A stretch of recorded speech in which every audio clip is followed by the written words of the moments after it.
Welcome. In this video, I'm just going to be showing a little behind the scenes action about my process of how I go about making guitar demos and like playthrough videos here on YouTube because well, I thought that could be interesting, and especially if, people out there looking to do the same thing or already in the process of doing the same thing, perhaps you'll pick up a tip or two. And I'm also going to be touching on a somewhat controversial topic that's been going around for a while, of guitar players and musicians on YouTube or Instagram and stuff like that, kind of like faking their videos, maybe making themselves look and sound a little better than they actually are. And for years now, there's been a lot of controversy about that. So I'm going to touch on that, like I mentioned, and really my whole kind of idea for this video came about because I was going through some footage, looking for something else, and I came across this video I recently did where I'm showing off and demoing the Solar E1.6. And typically in these demo videos for a guitar, I start out just by talking about its specs and stuff like that, just showing off what it looks like, that type of stuff. And then I'll go into like a playthrough, where I'm playing along. And I talk about it more. Generally do some other playing, show you how it sounds just on its own, do a little more playing, stuff like that. Anyways, what I came across was I happened to click on the raw footage. So when you're looking at this here, this is what it looks like, doctored up. I've got, I've already color graded it after the fact. The sound is good now. I've done the sound design. But when you look at the raw footage, and I'm gonna break down all this stuff, what all this means, all the angles I do, everything like that. But you see here, it's before it's color graded. It's before, I've added the music back in and stuff. But this is my actual playing, and I was gonna kind of show some of that off because I think it'd be cool for you guys to see that I'm actually playing this stuff and, playing it well, which I think is important. And not that anybody thought any differently or that anyone's ever accused me of lip syncing or finger syncing, or miming any of this stuff. But as I mentioned, there's a lot of that going around. Especially a couple years ago, there was this whole thing where the forensic scientists here on YouTube started analyzing other guitarists supposedly playing this incredible stuff, and via slowing it down and studying the vibrato and stuff like that, you could tell that these guys were miming the stuff or not really playing it. Sometimes playing it after the fact, playing along to recorded tracks, that's totally fine. But when it becomes evident in one way or another that you actually don't have the ability to do what you're portraying, then that's kind of, in a sense, misleading. Again, controversial. I don't know yet really what my opinions on the whole thing are or whatever. People are just going to do what they're going to do. And I think that the cream rises to the top. People that are authentic and great players, that shines through in a way that if you're faking it, just, kind of doesn't. But so lately, I don't know why, how it just sometimes happens. All of a sudden, a lot of this stuff has been coming up in my YouTube feed. Or I've had some friends that sent me a couple videos here and there just to check out. Maybe that's why it's coming up in my YouTube, like suggested feed. But this is the first guy that my buddy showed me a few weeks ago, and it's really good. I dig this guy's stuff. So he's called Wings of Pegasus.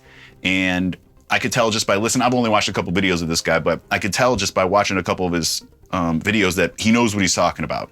He's authentic, and he's just, stripping back to reality. So like, this is the first video I saw, and he's analyzing these people just singing in a kitchen. Check this out. They gonna run back to me. They always wanna come, but they never wanna leave my exes.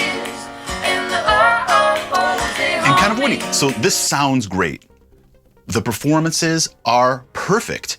The harmonies are perfect. And what this guy does is he points out that it's really just unrealistic to think that, a group of people, they're sitting around, maybe just drinking wine on a Saturday afternoon, and they're like, hey, let's do a tune. And hey, I got an acoustic here. They just pick up in a kitchen and can immediately just belt out these incredible Beach Boy-esque harmonies in perfect tune and everything. It's just, it doesn't really work that way. There's no way they're really this good. They could be, but so this Wings of Pegasus guy goes as far as he takes the actual audio and brings it into like pitch tuning, tuning software and stuff, and you could see that the notes and the harmonies are perfectly like a perfect C, a perfect E or whatever. And the human voice just isn't really like that.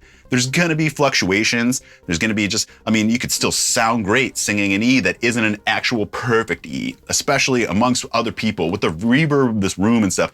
And he talks about how this stuff can be fabricated, and he's totally right.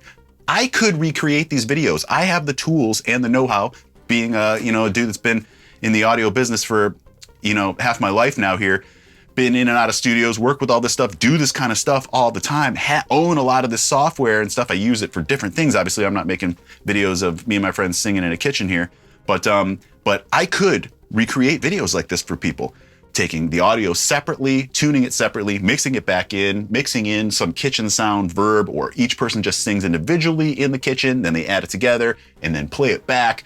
And these people are kind of just miming along to the performance they already recorded. And so that's how this kind of stuff works. So is there really a problem with this? No. I mean, maybe these people are just having fun making entertaining content. There's absolutely anything wrong with that. Unless, let's say they're trying to, in my opinion, if they're trying to, they make this video to try to sell tickets for you to come see them that night, and then they really don't perform like this at night or whatever because it was so doctored behind the scenes. That's when maybe it crosses the line. But otherwise, I really have no problem with that. But this video, the last thing I'll say about this is it inspired me for a moment to be like, I could do this. Like I said, because I have the tools and the know-how to break down stuff like this, maybe I should search for videos on YouTube and point out people who are faking it and describe the reasons why, musically, scientifically, that sort of thing, like this guy's doing. He does a great job with it.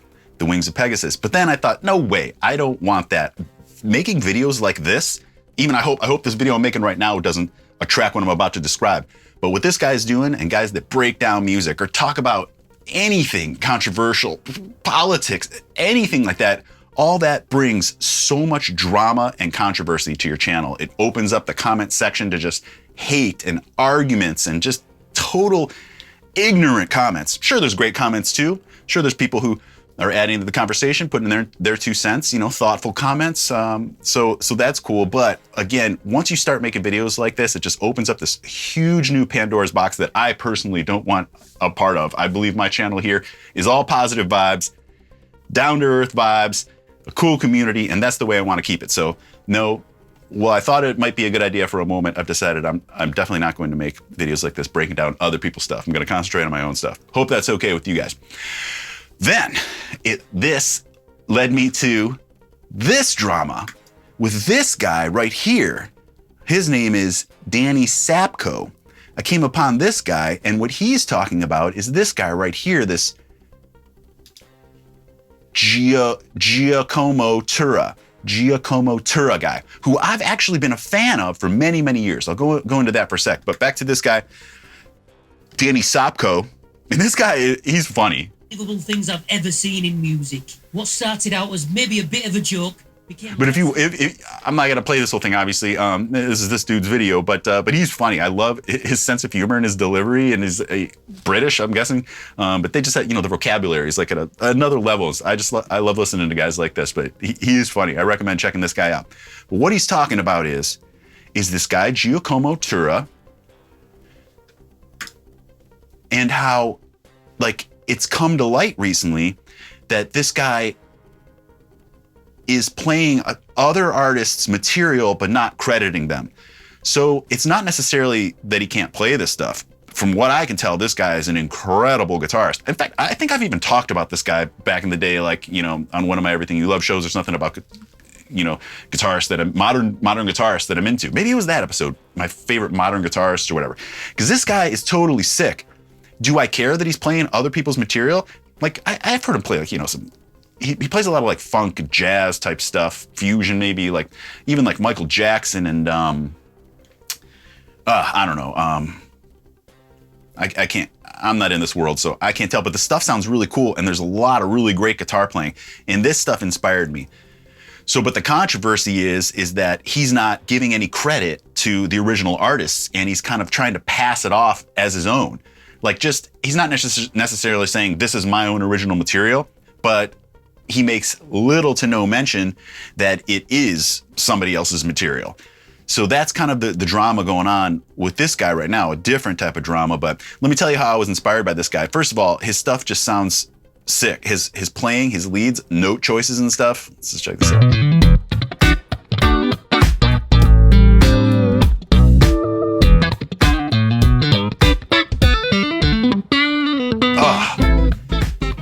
See, I love sounds like that. I don't know what it is. It reminds me something of like 70s like mall grocery store music. I don't know, Napoleon Dynamite, something like that. But like I said, how I've been into this guy for years is because a lot of his earlier videos was this type of stuff, which I jacked. I'll admit, I jacked this stuff from Giacomo. Not his music, not the playing style, anything like that, but the idea for this video. You'll see what I mean here in a sec. But he does tons of this type of stuff, which I think is totally awesome.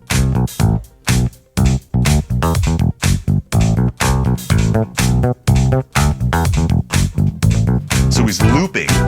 He creates a loop. That loop's going. He adds a layer on top of that. I hope I don't get demonetized for this. Now so you get the idea. So he does like a drum beat and he has a looper set up and it'll keep repeating that loop. So he'll just do like a couple bars of something and it'll just keep repeating. Then he adds some bass via keyboard or actual bass guitar, then some keys and everything like that. So I jacked that idea. I'm sure you guys have seen these videos. Here's, check this out. This is me back in like 2021 or something.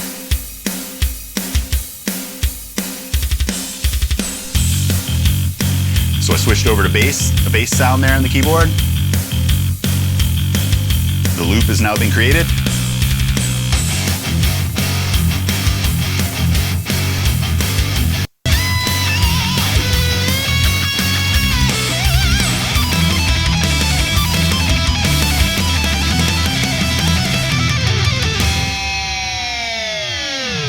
So pretty cool. I was stoked on that. And, you know, I think I did, what's this one? Sweating Bullets?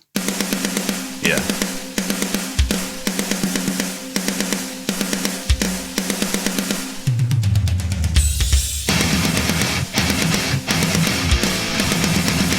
Did that one with the solo there. And then a Sepultura song, I think. Yeah.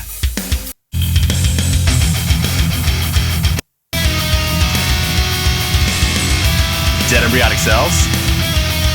So it was a super cool idea, and Giacomo has tons of these videos like that. I didn't think anything of it, I just liked the idea. And now again, back to, if you were to search his name right now on YouTube, there are so many channels making videos about this guy and all the controversy about it. I haven't watched any of them except for a video or two from this guy. And like I said, I really liked his delivery. So if you're interested in learning more about that, check this guy out, Danny Sopko. And again, the other guy was called Wings of Pegasus, I believe.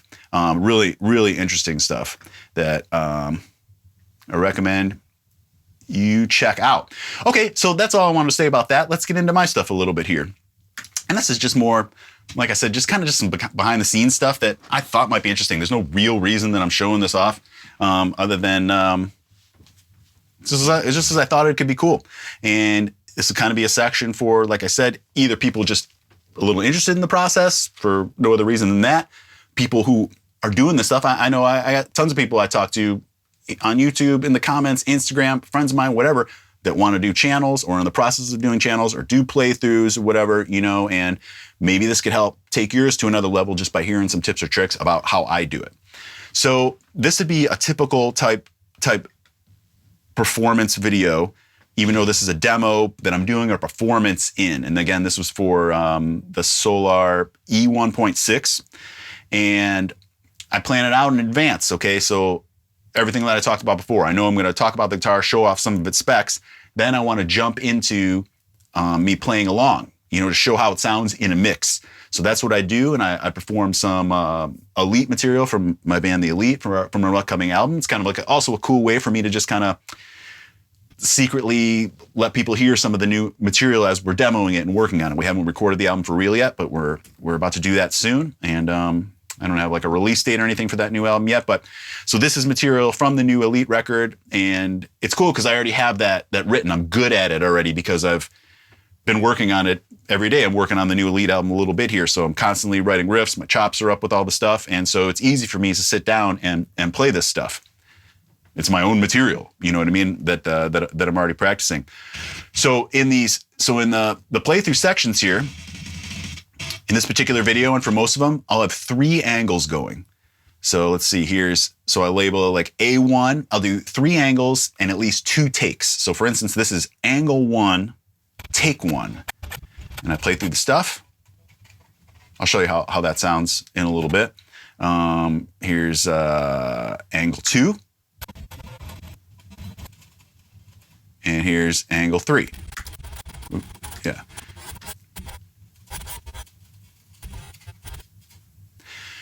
So as I'm playing, I'll call it take 1. This is my first take of it. And I've got my 3 angles going. So like a camera over here, maybe a camera in front of me, a camera this way, which would be the one you're seeing right there, coming down on the guitar. And I'll play through the tune. And even if I mess up a couple places, it's okay, because that's why I do then take 2. Same thing, I'll just play the song again, all the same angles. But let's say I mess up in a little spot. I'll kind of remember that, but I'll tell myself not to think too much about it because I don't want to keep messing up or anything like that. But as long as I hit that spot proficiently in take 2, I can swap in take 2 to that spot. So if we look at the performance put together here, where I'm cutting angles, I'll typically cut angles on beat.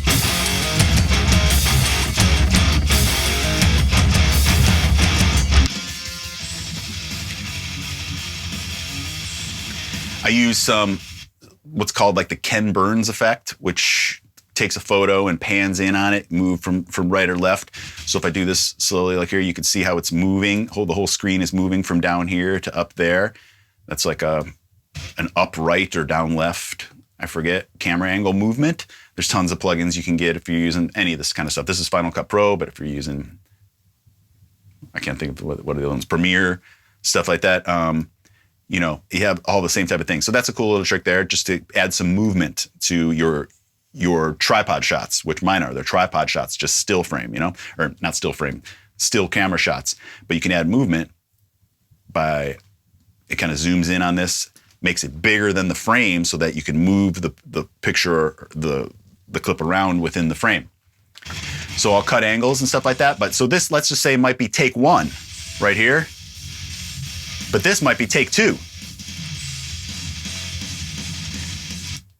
And this might be take 2. But maybe I messed up this next part in take 2, so I'll switch back to take 1. Whatever's necessary. Let's say I did a perfect take of take 1. Then I could just use angles from that. But generally there's going to be something I don't like about a take, and so I always have that second take, potentially even a third and fourth take. If I'm not feeling really good with what I'm playing, I'll do a third and fourth take just to give myself more options. Obviously that takes up a lot more storage and can lead to a lot of analysis paralysis later on in post during the edit. But if you have it, it's there. So I believe in that, and I'll do a lot of takes if necessary so that I have a lot to work with. And then I just cut around. And again, this is the already color graded, sound replaced, or sound mix, you know, the music is put in. But let's check out just a completely raw clip. So I guess I'll just play through this. Might be a little harder to hear because it's a lot quieter. So you may want to turn your volume up. But we'll play through some of this, and there's going to be a mess up here or there. This is my take 1, angle 3. And I just have like a click track and the background music going quietly in the room, and just enough of my guitar just so I can hear it. And I don't want my guitar too loud because I want to be able to hear the click track so I can stay on time. That's important, just to be on time so that everything syncs up later and that my playing appears to sync up with the music because I'm actually playing it along with the music, which you'll see here. So enough jibber jab, let's just check this out and then I'll talk more about it. Let's get that 4 count in there. And look at my foot here. You'll be able to see that I have my keyboard on the ground in front of me, and I just hit the space bar with my foot to kick things off.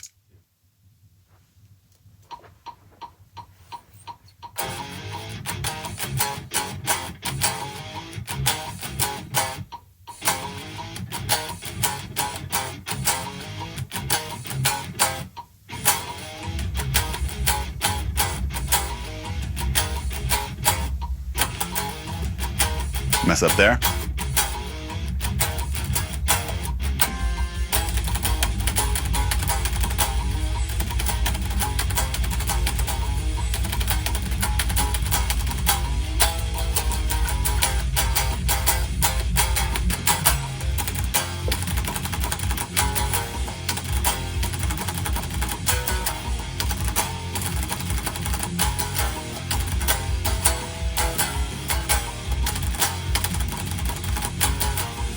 So I'm feeling pretty good.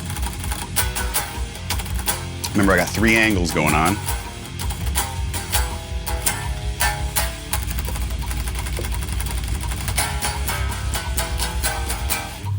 But keep in mind that the 3 angles are all capturing the same performance right now. So if I mess up somewhere, I can't just switch to another angle. I need to switch to another take, another performance, because those 3 angles are all capturing the same performance right now. That's why I'll go back and do a take 2, same angles and everything, and then not only can I switch between angles, but I can switch between takes seamlessly.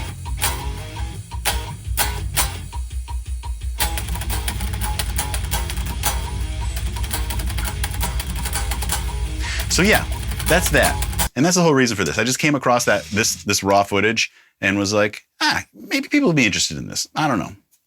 So if you are interested and you've made it this far, I appreciate you. Anyways, from here, so I create this edit and then I'll go on and I'll just do a little color grading. Typically, I'll just start by, this is again, Final Cut Pro. I'll just start by doing an automatic enhance light and color. And then I kind of just take it from there. If I want to make any adjustments from there, color grading is its whole separate animal. Not that I'm graded it or anything like that, but it just helps to make the footage look a little better. For instance, let's look at this shot right here. If I were to take off my my color grading, you can see what it just looks like raw. Oops, right here. Let me do that. Let me do that again. 1, 2, 3. Okay, here we go.